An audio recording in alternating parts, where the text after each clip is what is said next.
What's up, everybody? This is Danny from The Threshold. I am here today with Will Baker from and with Hollow Intent and kind of a jack of all trades. Will, thank you so much for joining me, man. It's great to finally have you on. Hey man, I appreciate it. Thanks for taking the time in the middle of the day to do this. Oh, absolutely. There's no rest for the weary. That's right. So, give me some background, man. You've got a lot of stuff going on, seemingly from all angles. So, I want this to be. Let's hear what you got going on at this point. Um, yes. So, That sums it up. no. So, to start off with, just music in general. Obviously, recording my own stuff, doing my own thing with that. Going to school at Full Sail. I'll graduate March 3rd, so I'm excited for that for audio production. I'm also working on certificates for business, marketing, and management, as well as UX design for user interface. Um, on top of that, I also ghostwrite for some people who get their music out there, and just all around, just kind of if anybody asks me questions, I just kind of act as I guess a consultant, I guess, if you will. If they, I don't know a lot, but depending on the situation, I at least help point in the right direction based on anything that I've been through. So yeah. Dude, that is amazing. So, can I ask when the last time you slept? I sleep every night. I'm impressed. That is a lot going on, man, and that's just awesome. Um, you know, Yeah. kind of going down the path of some of the music. So, Hollow Intense had a few singles over the course of the year. You've just released some stuff. Can you talk to us a little bit about what's going on there? Yeah. And touching base on that last one, I forgot to mention it's like it's time management. So sometimes you get up and you're busy all day, and sometimes there's 3 days and you have no work. So you just got to be ready for it when it has hit you. As far as music goes, it's the stuff with Hollow Intent. It's come out, and try to be a bit more picky with as far as the sound, what's going into it, and stuff like that. Whereas the stuff I've done solo wise, it's been more about yeah, I get to show off a bit more of what I get to do because I'm not singing and playing at the same time. Um, there are monsters at doing that, like like Matt Tug from Bullet for My Valentine. That dude just, I can't. I'm coordinated, but not like that. Like I just enough to write my name. So, but like, and then the solo stuff gets to showcase a bit more what I can do, production slash instrumentation wise, and as well as showcasing uh, other local artists such as Mindy from Dying Oath, Travis from Scars Remain, Jordan from Redefined. Just they're actually going. Shameless plug here. Redefined's going on tour with Head PE, so Nice. yeah. So you seem like you're obviously very in tune to what's going on in the local scene. So, how have you linked up with all the? I mean, have you just been playing with these guys and decided, hey, let's collaborate? How did some of this stuff come to be? Man, honestly, it's about just creating a relationship and making it more about them and not about yourself. Travis is an amazing soul, for example, from Scars Remain. We played with them for the first time out in Charlotte about 2 or 3 years ago, and they smoked it. Like it was unbelievable. It's like there's so much talent in this band that nobody like outside of this area like truly knows about. And it's just like, oh my gosh, these guys are so good. So we've him and I developed a relationship over a few years. We've tossed production ideas and samples back and forth. And when it comes to like Mindy, for example, Mindy, I started working with Dying Oath a couple of years ago, actually helping them kind of with their social media development and stuff like that, and they just took it off and ran with it. Like they've been absolutely smoking it.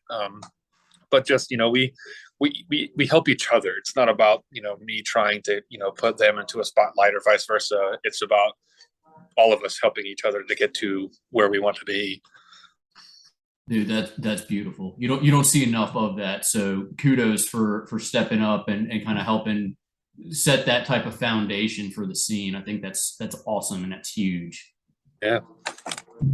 So you mentioned kind of over the last few years, and I feel like that phrase has taken on new life, particularly over the last few years. How did the pandemic shape, I guess, your musical progress, your career, going to school? I mean, all of that. Can you share some of where that was before, during, and after? Yeah. One of the things that I actually preached consistently about during the pandemic was take the time to hone in on your craft, because what else are you going to freaking do? you know? Yep. So, at that time, the work I was doing slowed down. So I literally went to doing just studio work. Noxus, another local band that I worked with, they had their album mixed and mastered by Andrew Wade, aka Wage War. I worked on tracking that album for him. We spent 3 months doing the tracking for that, coming down and spending the night almost every weekend for 3 months, and that's going out. But it's about honing in on your craft, man. And if you didn't take that opportunity, then you really missed out on the time that was given to you. Okay, it was the opportunity for me. You know what? Let me go ahead and start school, because I'm literally doing nothing. Can't go anywhere, can't do anything. Like, why not educate myself a little bit further? So, between that and just literally just pulling people like, hey, come in, let me just do this song for you. Give me this much. Like, let's just do this. Let's help each other out. And that's pretty much how it progressed. That's just that's something that I think is a silver lining. Not enough people really did take advantage of. So that's cool to hear. Let me shift it a little bit, since obviously you've been honing in on this craft since forever at this point, is what it seems like. What made you get into music in the first place?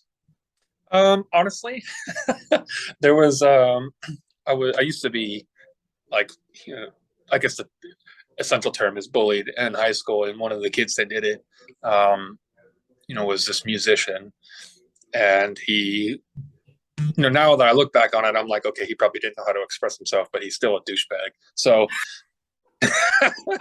so No much share of those. yeah, but no, like, I initially started out like, what, I want to take it to the next level, and I want to, you know, get to that point of like having him in my shadow instead.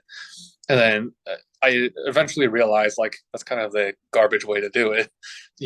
Everyone has their motivators or the things that inspire them, but for me, and then it turned into a love to do it, because of course I was the cliche, marching band and all that, you know what I mean? So, I had to had to get all that, you know, in my brain. I had to like organize and prioritize those thoughts of what was really important, what wasn't. And, since then I started really focused on music, and then that through high school, like that really, it changed because, and then over into now, everything changed. I love to make music. I love to write. I love to perform, but I have the same amount of love now when it comes to production. It's like, oh, what was a video game that you were playing, aka guitar or drums or whatever, now turned into an open world concept where you can literally do whatever you want.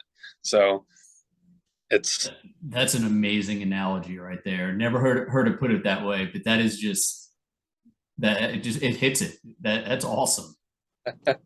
I love it, man. And you meet some good people. Like, there's a lot of people, including myself, you have a hard time expressing, you know, because right now it's something that maybe you had deja vu of something you thought about 3 years ago, but you can't express it. So you've got 3 years, 4 years worth of all of these emotions and feelings compacted into 2.5 to 3.5 minutes, of music. It's like, all right. Yeah, that's really cool to hear. Again, just a very unique analogy that brings it all together. So that's really awesome.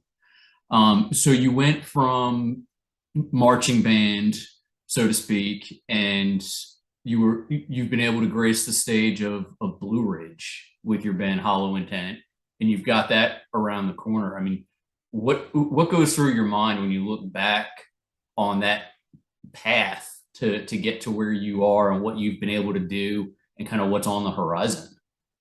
I mean, honestly, teamwork makes the dream work, baby. you know, if it wasn't for the people that purchase our merchandise, that listen to our music, you know, that supported us, as people and as a unit, like that, we wouldn't have been there without them. You know, the music scene and the fans, people who don't know us, messaging us, be like, "Hey, this song was really cool," or "Hey, this song helped me through today." You like, I get chills thinking about it because I've never envisioned like ever having that. And the path to that, it was hard, it was tough, but man, like you just got to be determined. If it's what you want, then results will show. So, you know, yeah, last year when we were on there and I got up on the stage, it's different. You're in the crowd. If you're watching a band, you're in the crowd. You're like, okay, this is going to be pretty cool. Yeah, you're rocking out. But then when you get on stage, you're like, bring me my brown pants. I just crap myself, bro. Oh my gosh. And then you start seeing like this cloud of dust coming up because people are moshing, and then you look down and you really start paying attention to people, and like, this group of people, like they're singing your song. This group of people, you can just see it in their face. They're just lost in the moment. You know what I mean? It's just, you can't have any other better way, man. It's like getting a tattoo. You'll never find another feeling that replicates it ever. That's so cool. So, building on from what you guys experienced last year, what can one expect from Will and team on stage this year in just a few short weeks? Honestly, man, like you're just going to expect, to just bring a bucket, so when your face melts, you can carry it around. Nice, nice.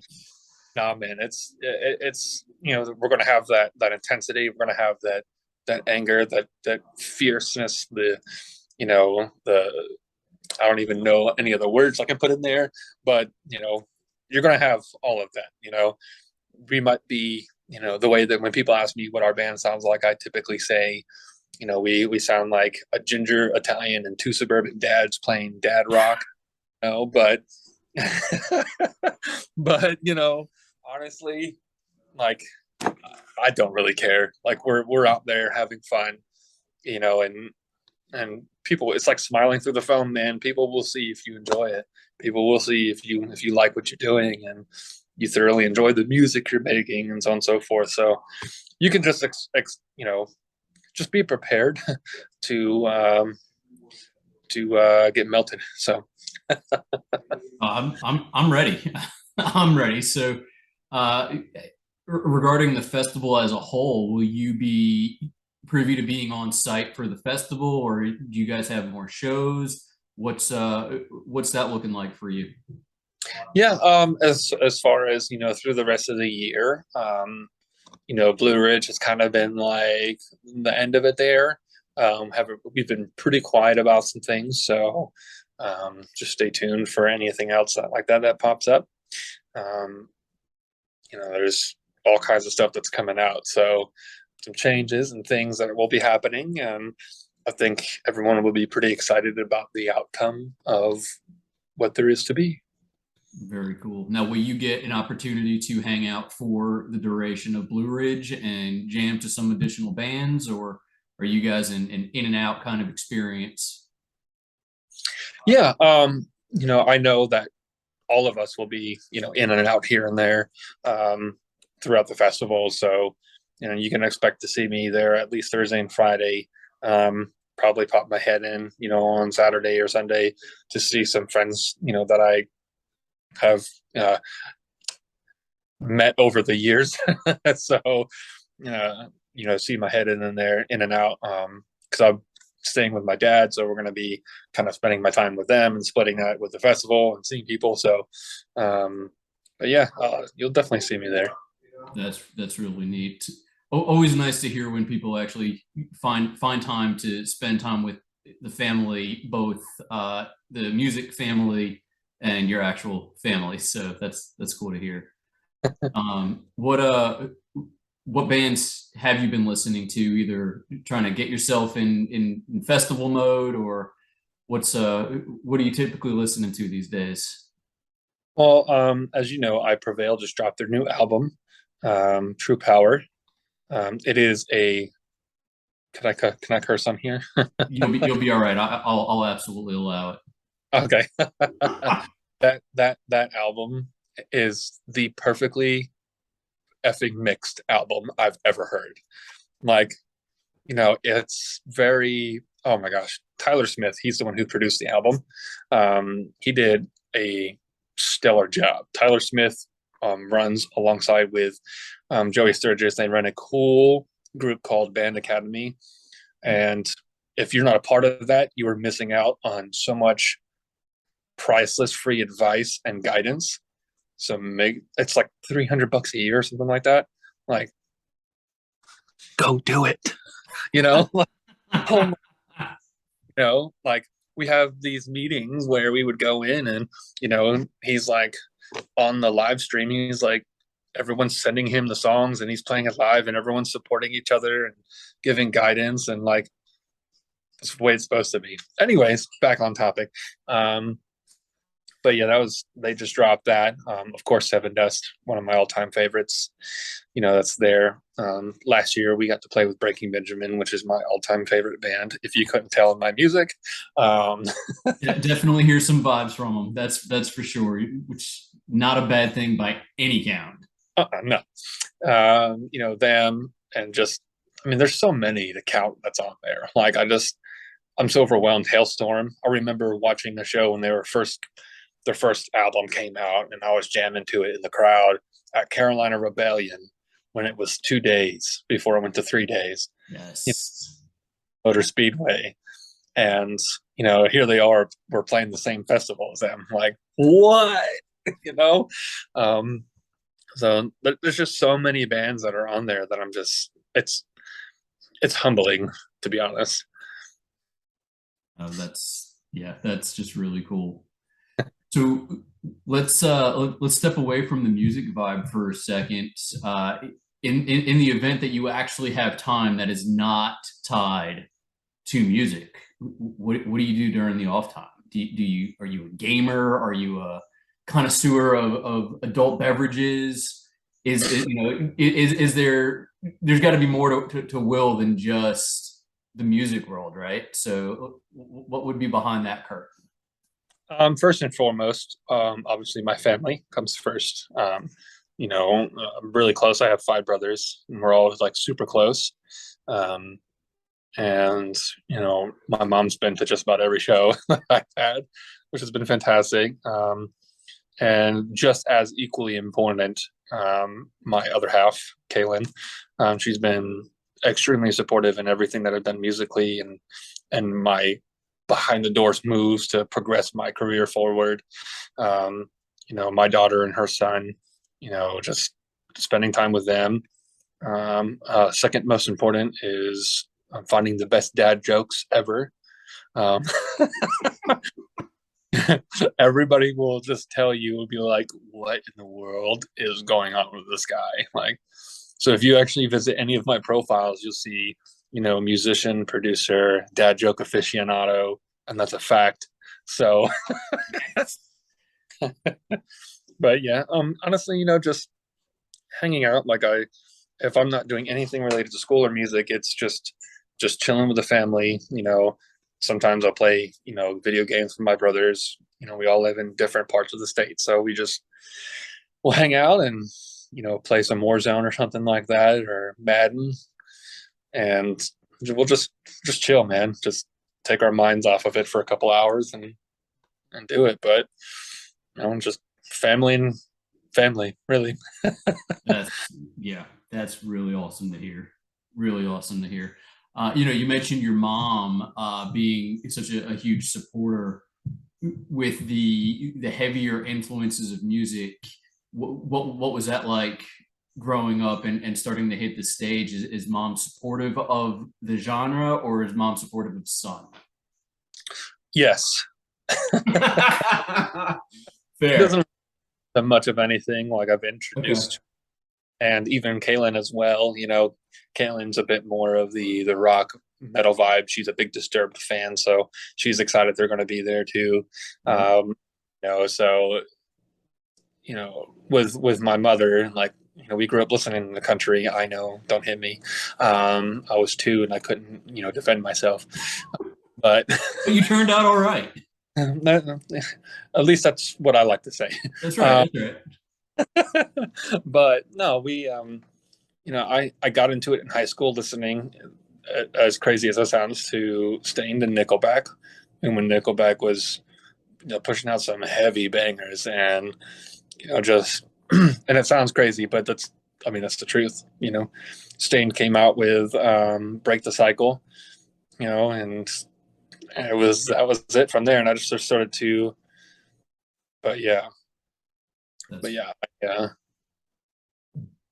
But for me, it's well, for her, she doesn't really listen to much of what I play or listen to unless it's my music. So yep. Spoken like a married man and a dad. So I could appreciate both of not those married, very well. not married yet, but Okay. yeah. Okay. Well, apologies on that. So, Okay. but yeah, totally understand that, man. Well, you mentioned your various profiles and referencing dad jokes. So, dad jokes aside, if we wanted people to be able to find you and find your music, where's the best place to go? I typically promote Spotify and Apple Music. I do have a link tree, as well. I'm working on a website right now, that kind of is hosted as a portfolio. I'm working on that, um, and then on top of that, working out a couple things that will help musicians out. It's kind of it took a backseat a little bit just because of school and how much it's going to cost, but um, it'll come out eventually. But as far as that goes, man, just anywhere, Facebook, Instagram. Um, you'll probably see me at the Hemp Garden, which is where I'm at right now doing this. Very Right cool. where I work. I do social media work for them. Um, so just pretty much anywhere you'll find me. Sounds good. Well, look, I'm gonna go ahead. I'm gonna wrap this one up for today. But man, Hollow Intent, Blue Ridge Rock Festival in just a few short weeks. Looking forward to being able to see you. Will Baker, man of many songs out there. So we look forward to hearing what else is to come. We look forward to seeing it around the corner. Yep. I'll be. This is the only time I'm going to say this, but I'll be dropping a full length next year. So Ooh, yeah, awesome. Well, I believe we're looking forward little. to it. I believe I gave you a little taste of that a few days ago. So Excellent, man. Excellent.